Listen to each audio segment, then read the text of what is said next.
The indoor shopping mall emerged in the 1950s and quickly became community centers catering to various interests.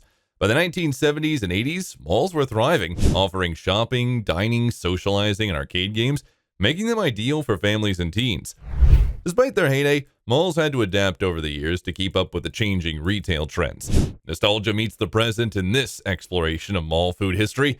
Share your memories and thoughts in the comments below. Let's dig into this delicious past together. Hot Sam's Pretzels, with their humble origins in the mid-1960s just outside of Detroit, quickly grew into a beloved food court staple across the U.S. By the 1990s, they had established a presence in over 175 locations, becoming synonymous with the delectable aroma of freshly baked pretzels that wafted through malls. However, in 2005, the story took a turn as Hot Sam Pretzels underwent a significant change. The brand was acquired by Miss Fields, a well-known cookie chain. This acquisition led to a transformation of the remaining Hot Sam Pretzel locations into Pretzel Time, aligning with Miss Fields' business strategy and expanding their offerings beyond cookies.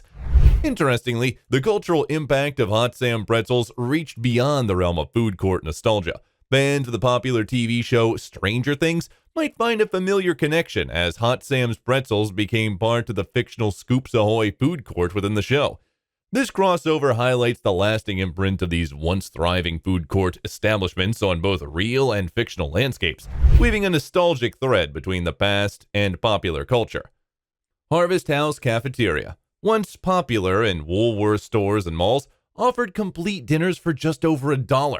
Owned by Woolworth's five and dime stores, they started serving ice cream decades before malls became prevalent. In the 1960s, they expanded into shopping malls, providing a sit-down restaurant experience for shoppers seeking a more formal setting.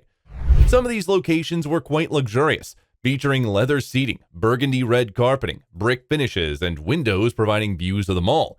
By the 1990s, both Harvest House cafeterias and Woolworth stores were on the decline, but they played a pioneering role in shaping the modern customer experience that we're familiar with today. Kenny Rogers Roasters, initiated by the iconic country music artist Kenny Rogers in 1991, embarked on a journey that saw rapid expansion and eventual challenges. The fast food chain specialized in roasted chicken and its unique offerings, including the signature roasted chicken and real corn muffins, quickly gained popularity among customers. The brand's cultural impact went beyond its culinary offerings, making notable appearances in the hit TV show Seinfeld. The show's characters preferenced Kenny Rogers Roasters, contributing to the chain's recognition and popularity during its prime. Despite initial success, Kenny Rogers Roasters faced financial difficulties, leading to a significant setback. In 1998, the chain filed for Chapter 11 bankruptcy, marking a pivotal moment in its history. However, the story didn't end there. Following the bankruptcy, the brand underwent changes in ownership. Nation's Famous Inc., known for its hot dog chain, stepped in to acquire Kenny Rogers Roasters.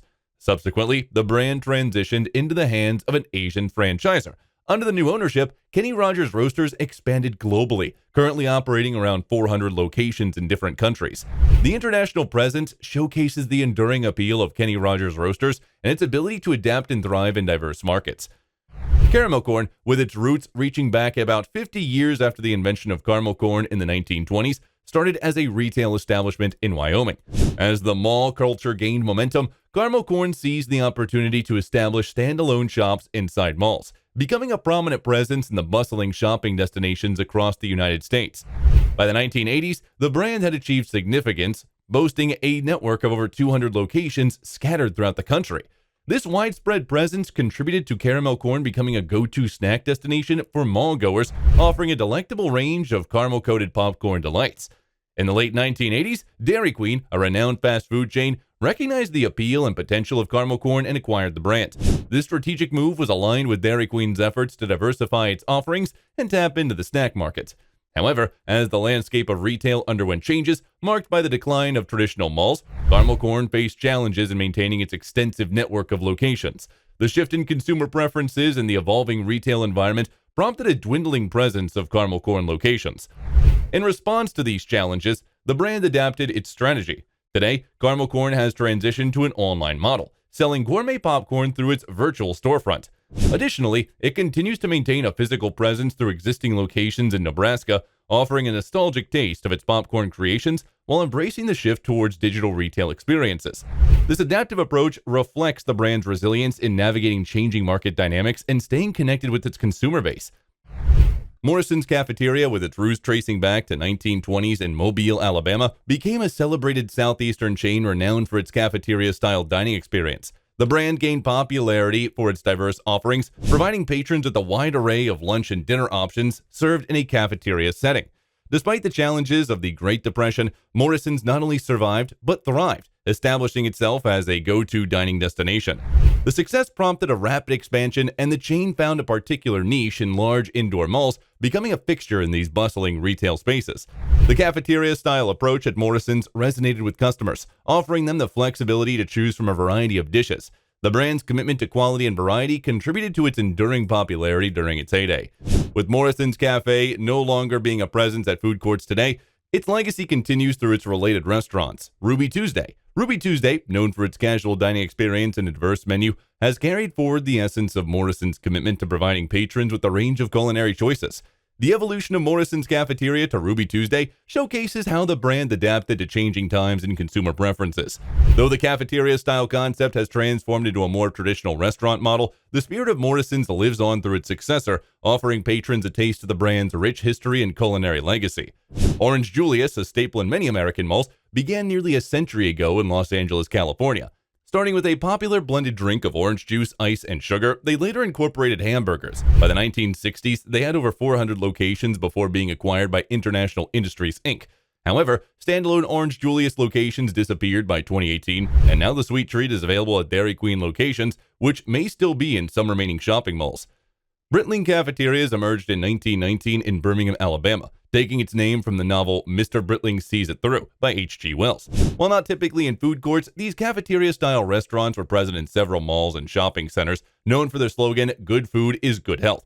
They offered a diverse menu. However, the chain gradually declined, and the restaurants were closed by the 1980s.